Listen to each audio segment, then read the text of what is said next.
அதிமுக பொதுச் செயலாளர் எடப்பாடி பழனிசாமி பொதுமக்களுக்கு ஆயுத பூஜை மற்றும் விஜயதசமி வாழ்த்துக்களை தெரிவிச்சிருக்காரு.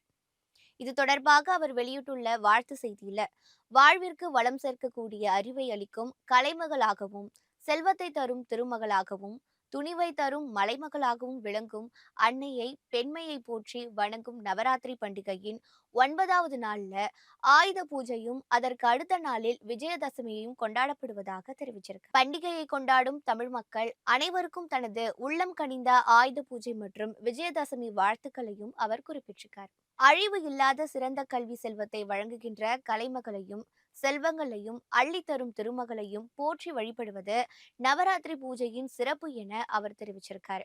உழைப்பின் உன்னதத்தை அனைவரும் அறிந்து செய்யும் தொழிலே தெய்வம் என மதிச்சு தொழில் சார்ந்த கருவிகளை தெய்வத்தின் திருவடிகளில் படைத்து வழிபடும் நாள் ஆயுத பூஜை திருநாள்னும் செல்வத்தை பெருக்கி வாழ்வில் வளம் சேர்ப்பதை உணர்த்தும் திருநாளாக இந்த பண்டிகை விளங்குகிறதுன்னு தெரிவிச்சிருக்காரு.